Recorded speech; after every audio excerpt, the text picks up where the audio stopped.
Coming up, a young boy makes a mysterious discovery that defies explanation and baffles everyone who sees it. What could it be, and how did it get here? Hello everyone, I'm JD Phillips and welcome to another episode of the Appalachian Storyteller. Today, we travel to North Carolina, where a 12-year-old boy makes a stunning discovery that changes the entire course of American history. This is the true story of Conrad Reed.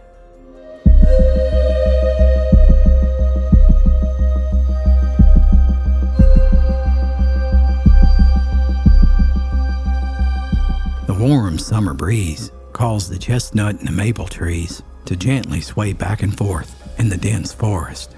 Inside the rustic cabin, all 9 of the Reed children were gathered around the table, finishing up the morning breakfast that their mother Sally had cooked on the old wooden stove.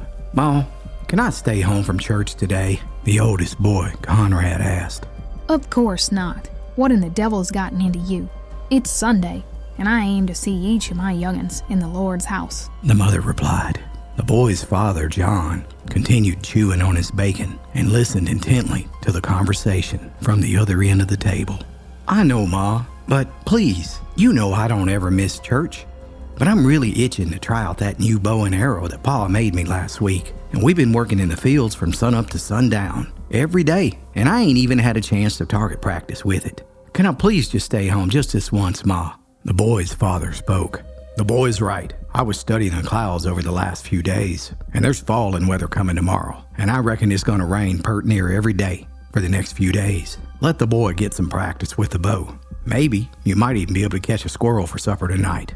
"No, sir, Pa. I've got my mind set on taking it down to the creek and doing me some bow fishing," the boy replied. Sally, who was finishing up the dishes, wiped her hands on her apron.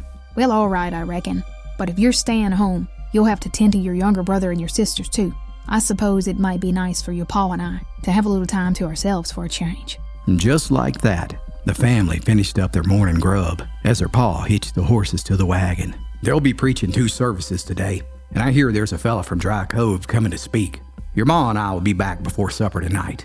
As the mountain man and his wife prepared to set out down the old roadbed that was barely more than an animal trail towards the small church on the other side of Thomas Gap, the father looked back at young Conrad.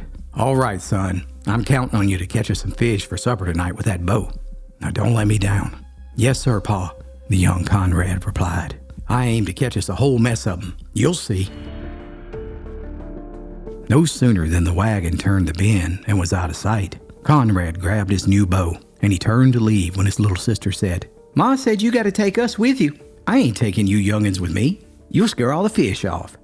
"No, we won't, and I'm telling Mama if you just leave us." Conrad paused for just a moment and reluctantly agreed.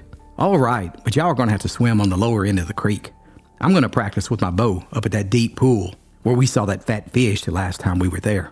All of the younger siblings smiled and nodded their heads in agreement, and the barefooted troop set out for a day of fun at the creek that ran about a quarter mile down below their homestead. All the locals in Cabarrus County, North Carolina, called this watering hole Little Meadow Creek. It meandered through the hills and the hollers before eventually poured into the Rocky River. During the summers, it would mostly dry up as the water slowed to a trickle during dry weather. Scattered up and down the creek were large, deep pools where some of the biggest fish hid. And as the morning went on, the younger kids were having a big old time, splashing and playing in the water, while 100 yards away, 12-year-old Conrad stalked up and down the banks of the deep section, focused intently on his new bow and arrow. Dozens of times he shot some darters and shiners, but they were too small to keep. Suddenly, Little John called out from the opposite bank, "Conrad, look at that trout hiding. Ain't he a whopper?" This was the moment that Conrad had been waiting for. His heart was pounding and his adrenaline spiked. "Pa will be proud of me when he sees this fish," he thought to himself. He slowly and methodically positioned himself to the best vantage point to get a good shot. "Hurry, Conrad, don't let him get away," his younger brother yelled. By now, all the other children had heard the commotion and they came running to see the fish. "Quiet, quiet, stop moving," the eldest son motioned with his hands, careful not to spook the trophy fish. The fish was a brown trout, a monster at nearly 3 feet long He must weigh at least 15 pounds, the mountain boy thought to himself. The fish began to slowly move. Conrad knew he had to get a shot off now. He never took his eye off the fish, and he carefully drew his weapon. "Shoot it, shoot it," the eager siblings said with anticipation. None of them could contain their excitement, and they were literally jumping up and down. It was all so distracting to Conrad, but he remained focused as best he could on the fish that was soon to be tonight's supper. He took a breath in, just like his pa had taught him, and he slowly and calmly exhaled as his fingers released the arrow. The shot was straight and true, a thing of beauty as it flew through the air. But the fish must have been at least 5 feet deep in the water, and as soon as the arrow broke the water's surface, the wily old trout darted, just as the arrow sailed right over the top of his back. Conrad had missed. He stood silent, devastated really. There would be no fish for supper tonight. Defeated, the 12-year-old boy climbed down and waded into the water to retrieve his arrow, and as he was under the water, the sunlight was reflecting off the rocky creek bed. Something caught his eye. It was flashy, and it seemed to reflect the sunlight. He had never seen a rock like this. After he collected his arrow, he took a second dive to get a closer look at the shiny rock. It was yellow, and when he tried to pick it up, it was heavier than a normal rock. What was this thing?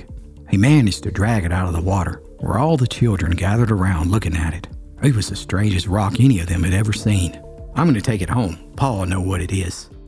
Coming up, this mysterious rock will soon get the attention of everyone, including the American government. Give someone you love the gift of old-fashioned storytelling today. Click the link below to order your copy of the Appalachian Storyteller Volume 1 and 2 or the brand new book Molly's Story today.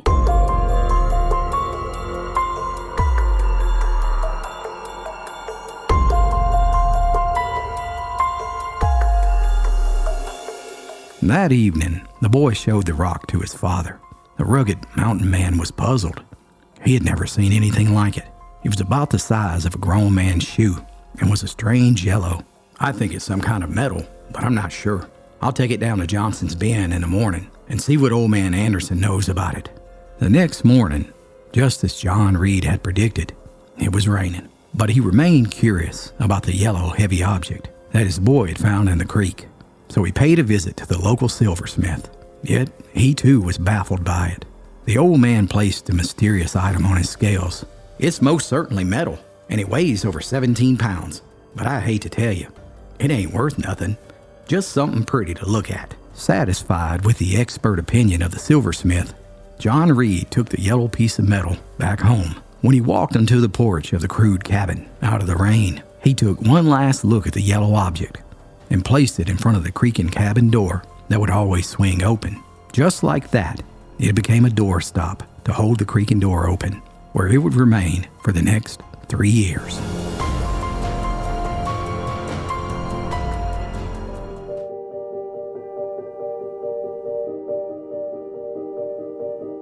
During that time, life continued on the Reed homestead, much as it always had. The children grew older, the crops were tended on the 30-acre farm, and Sundays were spent together at the church. The yellow metal doorstop became a familiar sight, taken for granted by the Reed family as an oddity they had found in the creek. Little did they know, but this unassuming object would soon change their lives forever. In October of 1802, John Reed loaded up his corn harvest in his wagon, preparing to take it down to the market. The cool winds were blowing steady through the forest, a sure sign that fall was on its way. Due to the winds, John was having trouble holding his tarp on top of his payload, so he grabbed the yellow doorstop and placed it on top of the tarp to hold it down for the 2-day journey to the big town of Fayetteville. This was a yearly pilgrimage for Mr. Reed, and he hoped to get as much money as possible. While he was there, he hoped to do some trading to try to get his wife a new dress, and his children their first pair of shoes, along with other needed staples. On his 3rd day in town, he had sold the last of his crop. The entire year's worth of work had netted him $13.25. After he bought supplies for the coming year, there wasn't any money left for new clothes or shoes for the youngins. "I guess Sally will have to wear that old dress another year," he thought to himself. And as he was loading his seed bags for next year's planting season, on the back of his wagon. A man in a business suit happened to walk past the farmer's wagon when he noticed a 17-pound yellow chunk of metal holding the tarp down. "Excuse me, sir, is this your wagon?" the stranger inquired. "Yes, it is," the farmer replied. "Where did you get such a fantastic yellow nugget? I've never seen anything like it," the stranger inquired. "It's peculiar, isn't it? My boy found it in a creek a few years ago, and we just been using it as a doorstop. It ain't worth nothing. On the contrary, my dear sir, I believe it's the most fantastic thing I've ever seen, and it's very valuable. I'd like to buy it from you now. Name your price. Whatever it is, I'll pay it," the well-dressed stranger replied. The mountain man kept a straight face that outwardly showed no evidence of the elation he felt inside. "Name my price? Anything I want." John thought to himself. He took a long look at the businessman. A fellow like that, oh, he's bound to be able to pay a hefty price. Suddenly, John spoke up. "Well, something as pretty as this is, it's bound to be worth a fortune, and I can't let it go for just anything." "Yes, sir, I agree 100%. Just name your price, and I'll gladly pay it," the stranger said. "Well, I feel like it's worth a full week's pay. $3.50, and I won't let it go for a penny less," the farmer shot back. The stranger looked puzzled for a moment, and then he hastily reached for his wallet, where he promptly purchased the doorstop for $3.50. As the stranger hurried down the sidewalk with his new purchase, John thought to himself, "The Lord sure does work in mysterious ways. Looks like I'll be able to get those shoes and that dress after all." Sally burst into tears when she saw the new dress, and for the first time, all the children had a new pair of shoes. Life had never been so good for the Reed family. A few weeks later, John was down at Watkins' mill to get some corn ground into flour. As soon as he stepped in, he could tell there was a buzz of excitement, and the sound of wagging tongues filled the air. "What's going on?" John asked. Pete Watkins, the owner of the mill, spoke up. "Haven't you heard the news?" "What news?" "Well, they just discovered gold for the first time in America. And one of the biggest nuggets to ever be found in the world was found right here in Cabarrus County. A 17-pound gold nugget just sold for $3,600 at auction." Now, I need to pause here for a moment. You see, back in 1802, nobody knew there was any gold in America because it had never been found. And $3,600? In today's money, that's nearly $500,000. John Reed had just sold one of the largest gold nuggets ever discovered for $3.50 to a stranger who was actually a jeweler.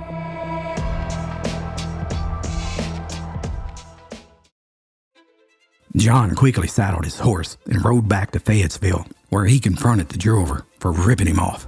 The businessman countered that he told him to name any price and he would pay it. However, John wasn't leaving without more money. And after the mountain man pointed his hog-killing rifle in the jeweler's face, the businessman came around to understanding a mountain man's way of thinking.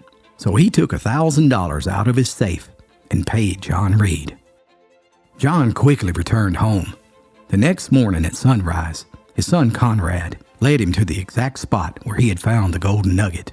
As the sun rose from the east, the sun rays trickled through the forest and danced on the water of the stream. There before Mr. Reed, he could see gold reflected in the sunlight as far as his eye could see. The two of them both filled their hands with as much as they could carry, and they ran home to tell their family. Their farm was literally America's first gold mine.